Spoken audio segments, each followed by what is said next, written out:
I thought I'd found the perfect Airbnb for my weekend getaway. Beautiful house, great price, amazing reviews. But the moment I arrived, something felt wrong. The host wasn't who they said they were, and by the time I realized what was really happening inside that house, it was almost too late to get out alive. It was supposed to be a relaxing weekend. I just finished a brutal month at work and needed a break, somewhere quiet, somewhere peaceful. I found this Airbnb just outside of Portland, a cozy two-bedroom cabin surrounded by trees. The photos looked perfect. Rustic charm, wood-burning fireplace, big windows overlooking the forest. The host's name was Lena. Her profile photo showed a woman in her 40s, friendly smile, dozens of positive reviews saying she was kind and attentive. Everything checked out. I booked it for 2 nights. When I arrived Friday evening, the sun was setting behind the trees, washing the sky in orange and purple. The driveway curved through the woods before opening up to the cabin. It looked exactly like the photos, maybe even better. But something was off immediately. There was a man standing on the porch. He looked mid-50s, tall, scruffy beard, plaid jacket. He smiled when he saw me pull in. "You must be Mark," he said. "Yeah," I replied, getting out of the car slowly. "Are you Lena's husband?" He hesitated a second too long before nodding. "That's right. Lena couldn't be here today. Family emergency. She asked me to handle check-in for you." I didn't think much of it at first. People have lives, things happen. He handed me a key and helped me with my bag. The house smelled faintly of pine and something else I couldn't quite place, something metallic. The inside was warm and cozy. Everything looked clean and well kept. The man, he said his name was Tom, showed me around, pointing at the kitchen, the thermostat, the emergency flashlight drawer. He was polite, maybe a little too polite. When he smiled, it didn't quite reach his eyes. After he left, I locked the door, made some coffee, and sat by the window scrolling through my phone. The Wi-Fi worked fine, but when I checked the Airbnb chat, the last message from Lena said, "My brother Tom will greet you. Please let me know once you've checked in." Brother, not husband. I brushed it off as a mix-up. At 9 p.m., I decided to shower and call it a night. That's when I noticed something strange in the bathroom. The mirror over the sink wasn't flat. It had a faint outline, like it had been removed and reattached. Curiosity got the better of me. I touched the edges. It felt slightly loose.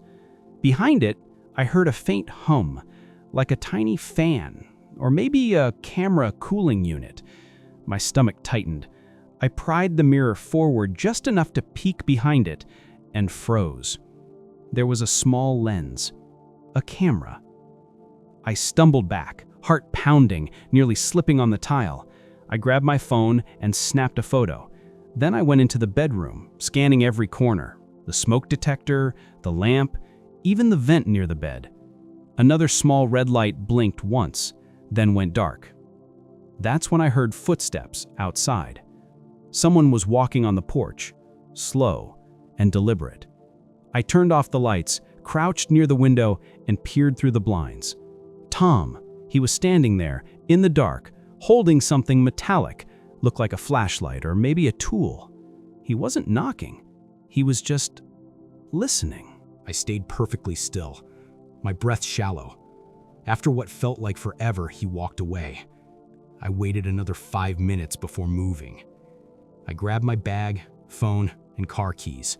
The moment I opened the door, cold air rushed in, and I saw something that made my blood run cold.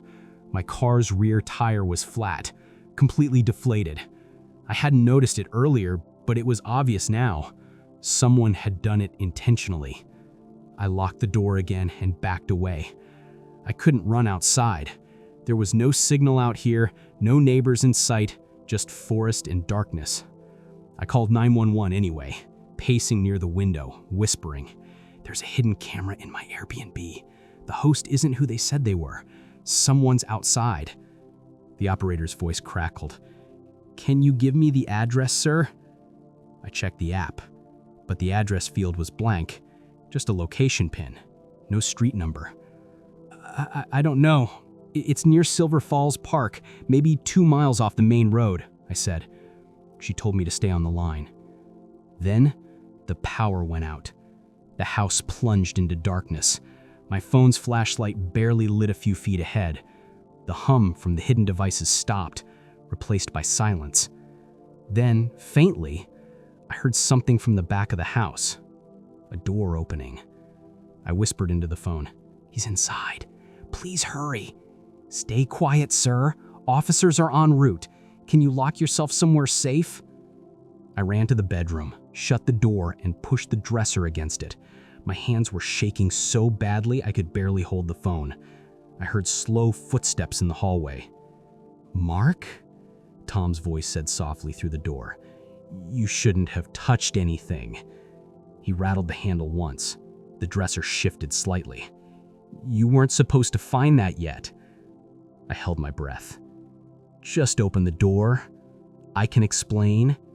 He jiggled the handle again, harder this time. Then the sound stopped. For a full minute, nothing.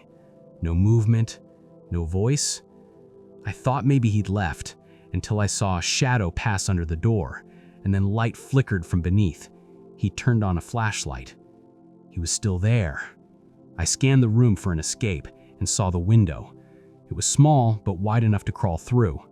I quietly unlocked it, slid it open, and climbed out into the cold night air. My heart felt like it might explode. I crouched low, listening. The forest was silent except for the wind. I moved toward the driveway, barefoot, the gravel cutting into my feet. Behind me, I heard the door slam open and Tom shouting my name. I didn't look back. About 100 feet down the path, headlights appeared. A police SUV screeched to a stop, lights flashing. I ran toward it, waving frantically. 2 officers jumped out, weapons drawn. They found Tom inside the cabin minutes later. He didn't resist. In the basement, they found a setup of hidden cameras, monitors, recording equipment, and folders labeled with dates, each folder containing USB drives and photos of previous guests. Lena, the real host, had been missing for 6 months. Her account, police later confirmed, had been taken over using stolen credentials. Tom had worked maintenance at her property years ago before being fired for harassment complaints. He'd been living there ever since, renting it out under her name, recording guests for his collection. There were 9 folders. Mine was the 10th. A week later, the story made national headlines. Airbnb removed the listing, police pressed charges for multiple counts of invasion of privacy and unlawful imprisonment. I still can't bring myself to stay in any rental house again. Every time I book a room now, I check every mirror, every vent, every smoke detector. I used to think safety came from locked doors and good reviews, but now I know sometimes the danger isn't outside the house. Sometimes it's already waiting inside, pretending to welcome you home.